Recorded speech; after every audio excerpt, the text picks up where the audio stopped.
The Great Hong Kong Sex Novel by George Adams. Continued. Chapter 3. Phoebe the bag, Vanessa the rice, and Carrie the cash. My sexual experiences in cars and private apartments in remote parts of the territory soon became inconvenient and made necessary an urgent solution to the problem of where to take the girls. The obvious solution of kicking out the girlfriend and running a bachelor flat did not occur to me. For someone of my profession and character, such a step is too explicit, too direct. Instead, I preferred to look to the bourgeoisie of 18th century France for inspiration and set up a petite maison, what people today call a love nest. It was all quickly arranged, and I became the proud tenant of a 500-square-foot flat in Tsim Sha Tsui, complete with bed 1 foot short and walls that seemed to move slightly in on each other with each passing day.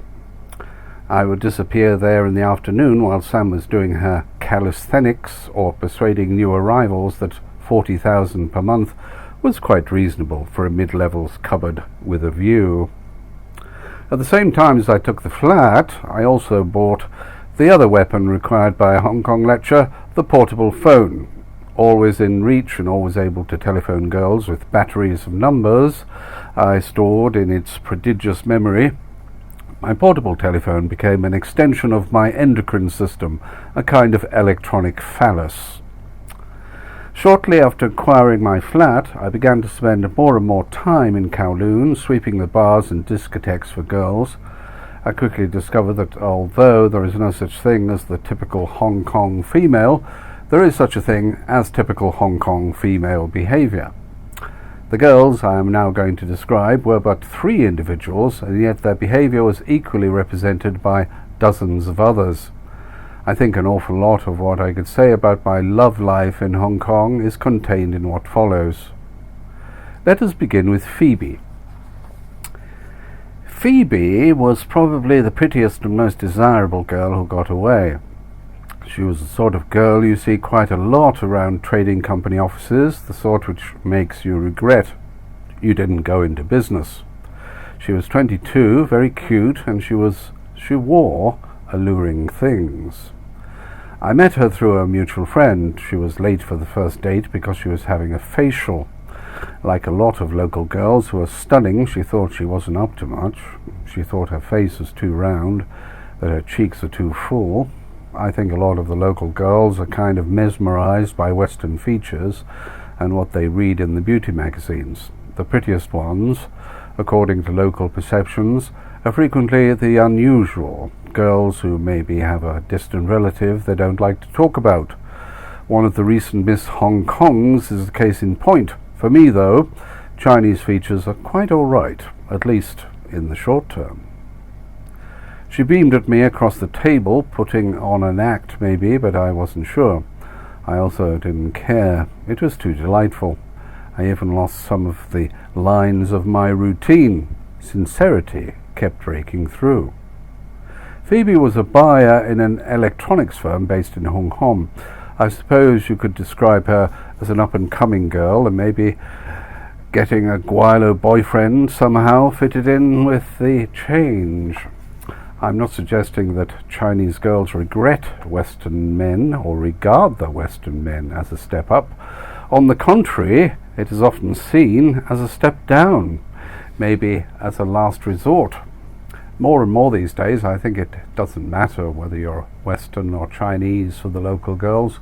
The most important thing is to be loyal and have lots of money.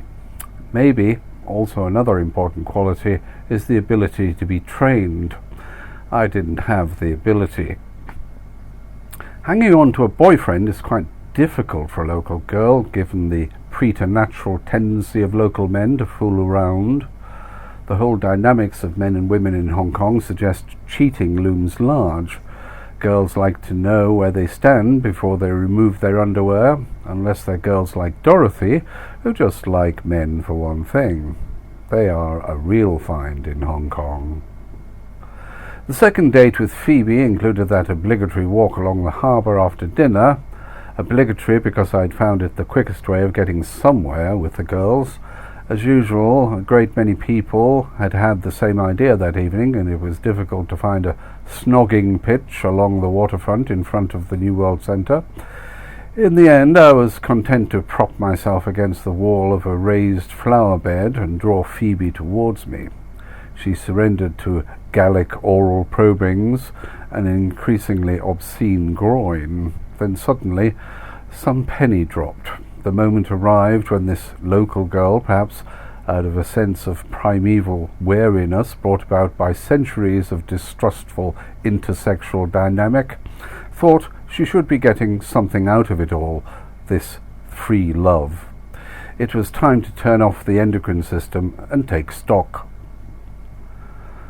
"I want to know where you live," said Phoebe, her lip gloss shimmering in the moonlight, her legs recoiling from my groin, and her body suddenly becoming rigid with perceived opportunity.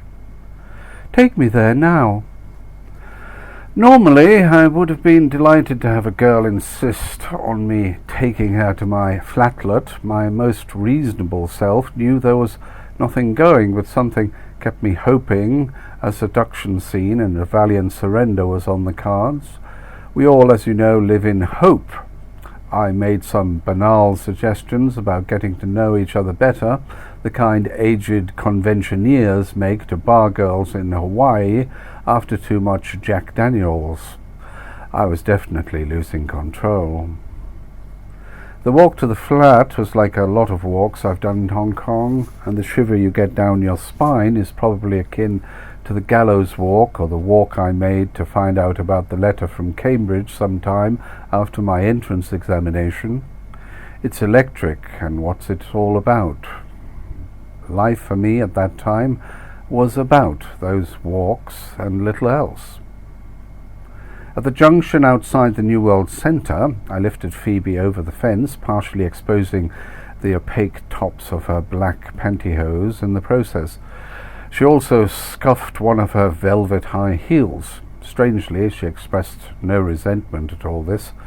Dodging traffic, we hurried along Chatham Road towards the Petite Maison. The flat was untidy, and I had to explain that it was unserviced because it was only a part-time residence.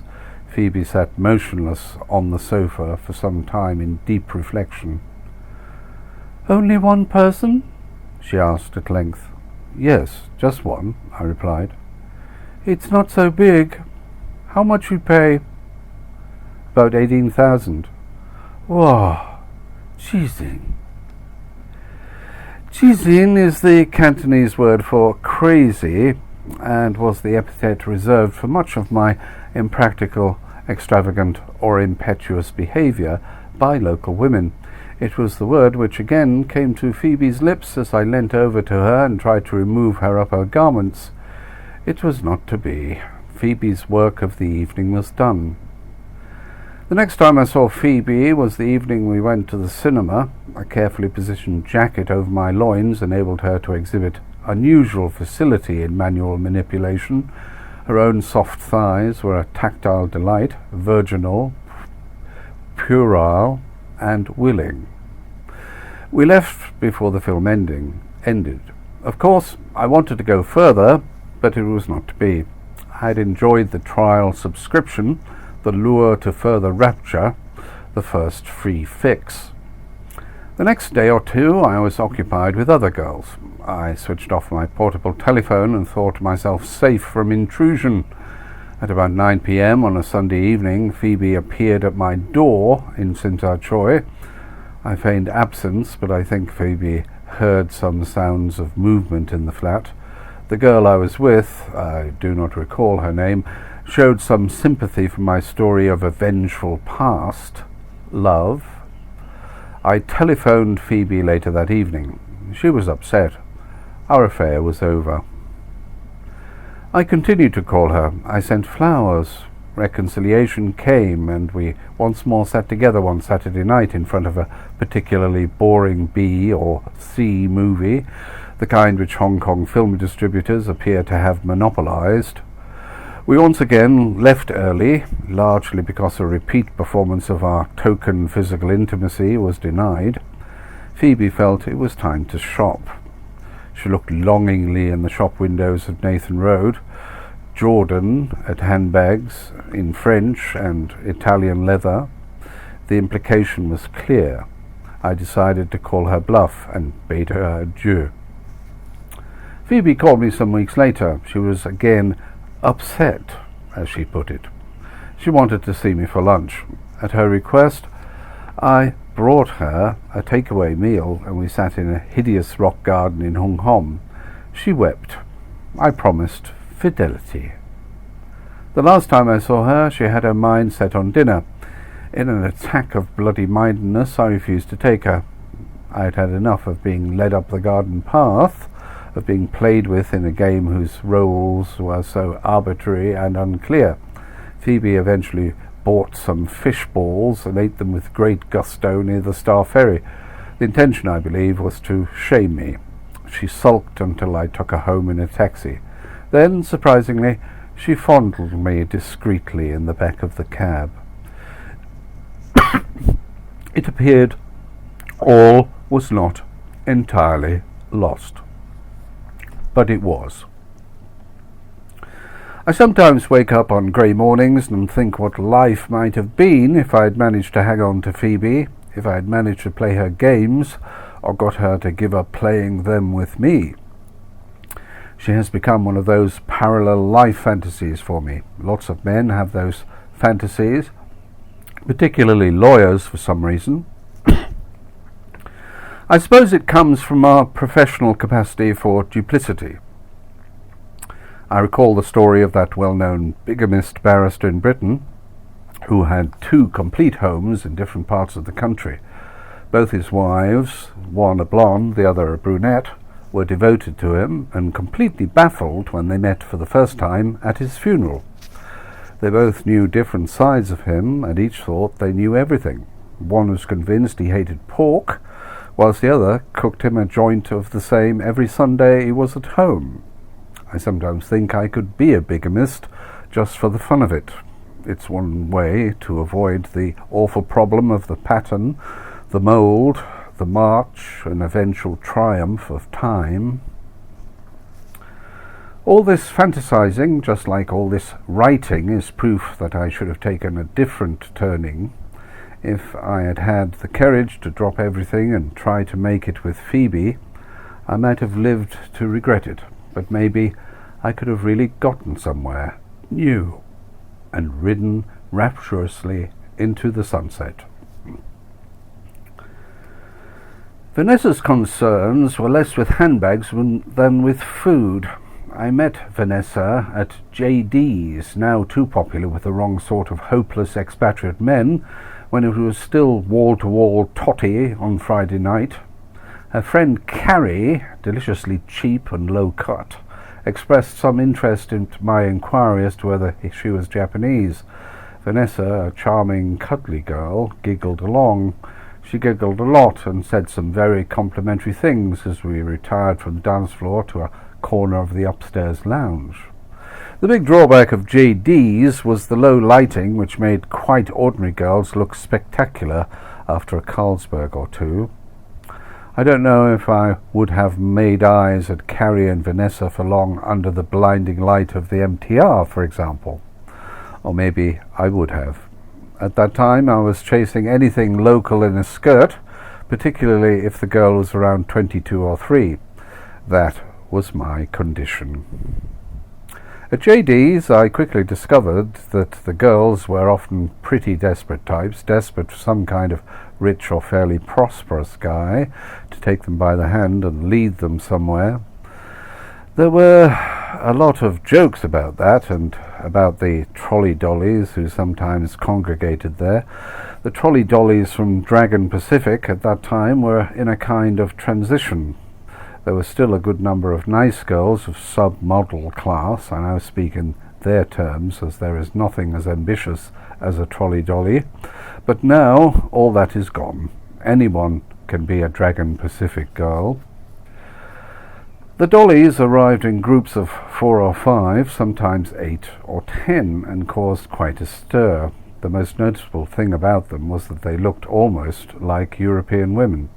They had all the accoutrements and a lot of the build. They also wanted to be European, I think. They always admired any European woman I happened to talk to. I think local women regard European women as models in some sense, as objects to emulate. The Japanese use Europeans in advertising in the same way, as models to look up to, because they see them as good examples of what Japanese really look like.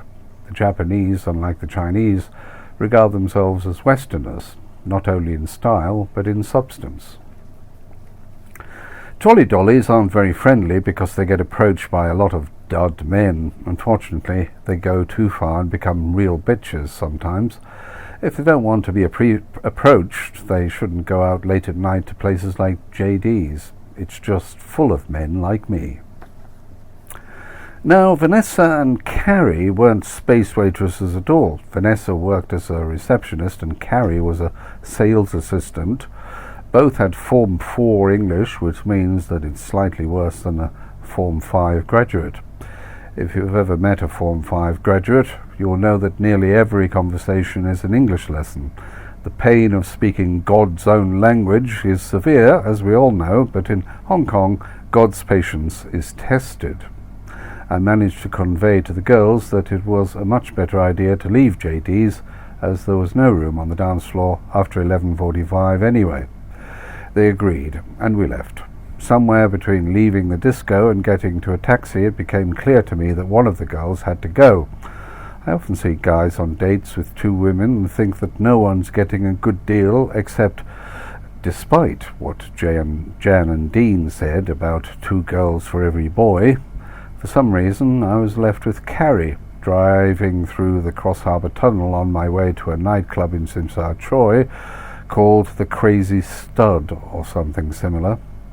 Given such a scenario, rookie Western men, newcomers to Hong Kong, might think that a roll in the hay was on the cards. After all, she had got into a taxi and gone off to a nightclub with a complete stranger, hadn't she? The local girl thinks otherwise. We watched a floor show in which only the Thai and Filipino chorus girls removed their clothes. Chinese girls do not do such things, perhaps also why it is so difficult to get hold of good Chinese pornography. Then, when I suggested a walk down the harbour boardwalk, it was good night and thank you so much, see you soon. Actually, I did see Carrie soon. She turned up for our next date looking like a Mongkok nightclub girl. Everyone we passed thought I'd bought her out for the night and that I hadn't paid much. The truth about her was that her salary was so low. She nearly always had to put on a disco wear as she didn't have that much else in the wardrobe. That was really pathetic. It's very hard for a good girl with a bad job to dress reasonably in Hong Kong. It's no wonder so many latch on to a sugar daddy type boyfriend, or go one worse and take up part-time prostitution. It's so much more lucrative than earning 4,000 or 5,000 a month as a sales assistant. Unlike Vanessa, Carrie was not only poor in English, she was rather slow. Conversation lagged a lot before we made it into the comfortable silence of the cinema. Now, being such a tactile lot, it's all right to touch local girls on a date, as long as it doesn't go as far as goosing or something similar. Even the latter activity is permissible under certain circumstances. Fortunately, those circumstances prevailed that night. Just as Kowloon Park lovers avert their eyes from each other's intimacy, so cinema audiences are remarkably tolerant and understanding towards groping carried to the point of obvious obscenity. I've penetrated girls with my hand with people sat either side of me intently watching the screen without anything to cover up my dastardly actions. Carrie responded wildly. Her legs straddled my left thigh in the cinema as my lips found her soft, firm breasts. She moaned slightly and tossed back her head in pleasure. I was half expecting an usher with a torchlight to appear or some member of the audience to cast a disapproving look. Nothing of the kind happened. It simply wasn't anybody else's business but Carrie's and my own. If only the rest of the world could be as tolerant as the Chinese. Because of her cooperation, I was on the brink of believing Carrie was a very lovely girl. We sat in the Hyatt coffee shop trying unsuccessfully to look inconspicuous. The real problem was that I drew attention to her and she drew attention to me. It's always like that. That's why we attracted so much interest from the public when we were together. We didn't look like a couple. We looked like a social experiment. Then suddenly my mood changed. I found myself growing impatient with Carrie, as I did with most girls. I couldn't understand why she could show so much passion in the cinema and not wish for instant consummation when the lights came on. As you can see, at that time I still had a lot to learn. One of the ideas I played with was to lure girls with money. I had heard a lot about mistresses and what gold diggers Hong Kong women were, so I suggested helping Carrie out. Carrie was miserable and underpaid. I suggested once, a few drinks were inside me, that I should give her pocket money. Carrie ignored me and changed the subject. I didn't see how much I had hurt her. In my enormously sensitive way, I gave up with Carrie and turned to her friend Vanessa. Telephone conversations with Vanessa were always a trial because she had the annoying habit of holding the receiver so close to her mouth that everything she said sounded like a donkey with a cleft palate braying through a megaphone. But love will find a way. The things that I remember about my outings with Vanessa are usually associated with food. Just as Phoebe was synonymous with handbags, Vanessa was the signifier for huge amounts of meat, fish, rice and vegetables. She would only call me at meal times. If I called, menus came instantly to her mind. I was the provider of feasts, and the telephone was the horn of plenty. Vanessa wasn't fat, but she was a health hazard. Some local girls can really eat, and a lot, and hardly show for it. Vanessa was such a girl. If I tried to keep up with Vanessa's consumption of food, I would now be around 20 stone if alive at all. Vanessa did, however, manage to teach me an aspect of eroticism I had to then largely ignored. That was the eroticism of food. Food, like sex, is an intimate expression of the personality. Years ago, before I discovered that food could taste of something, I was eating a British Rail cheese sandwich in London's Victoria Station. It was absolutely tasteless, plastic cheese between cotton wool bread smeared with margarine. It was impossible to register a flavour of any kind. There was a sensation of gooiness and of fat, but that was as far as perception could go. The British Rail sandwich tells us a lot about the British, the only people who can boil vegetables into submission and cover perfectly good beef with pork fat before they roast it. The British are not in touch with their senses because they don't really have any. Sex is an aberration and vitamins come in bottles. The British definition of health is that someone can sit in front of the TV eating chips unaided. When the Brits carried out their first heart transplant, we knew the patient was picking up when he was able to sit in front of the television, smoking himself to death like everyone else. Attitudes to food indicate attitudes to sensuality. The British are prudes because they have no health and no real contact with life. The British have thus produced a whole lot of fundamentally miserable and hung-up writers.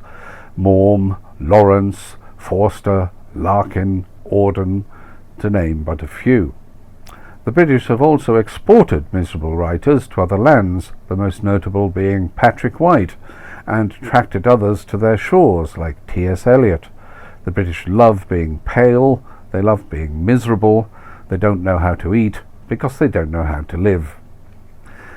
The Chinese people know how to live. In their eyes, food and sex are celebrations of life. Although intensely active in copulation like everyone else, they're still very much hung up about sex for some reason. The same can't be said about eating. You can be as self-indulgent as you like when you ingest. I used to watch Vanessa eat. Her lips sucked at crab claws and her tongue dipped into the crevices of lobsters and clams. In her ecstasy, slime clung from her mouth and overflowed onto her lips. Her mouth slowly swallowed a branch of choisum and lovingly caressed a penis-shaped mushroom. Her throat held the luscious oysters for a moment to feel their slightly pulsating tickle. Her teeth cracked through bones and gnawed the last fragment of meat from a chicken wing. She slurped, gurgled, munched, chomped, sipped, crunched, licked, oozed. She probed, prodded, turned, dug, snapped, stabbed, decapitated, eviscerated, deveined, skinned. She belched, sighed, laughed, giggled, choked, coughed, spat, regurgitated. She would pick her teeth and investigate her nose. All was noise, action, enjoyment. With all that oral gratification, Vanessa had no need for sex. She was a very cold fish indeed, and she wasn't being coy. So I was left with Carrie. However tenuously, I thought for some time how I could best approach her, what arguments I would use. It would be difficult, of course, but I thought I might have a chance. I would have to persuade her that I had made a big mistake and that I didn't really mean what I had suggested. Just when you think you've made a big mistake, life proves you right. Unfortunately, being right isn't always what you want. I thought I'd been wrong to wave money at Carrie. In the end, though, it was probably the best thing to have done. After severing all communication for so long, Carrie called me up one evening. She was in a crisis. She needed money fast and wanted to take me up on my offer. She suggested meeting in a hotel in Kowloon Tong that very evening. I slowly and silently put down the phone.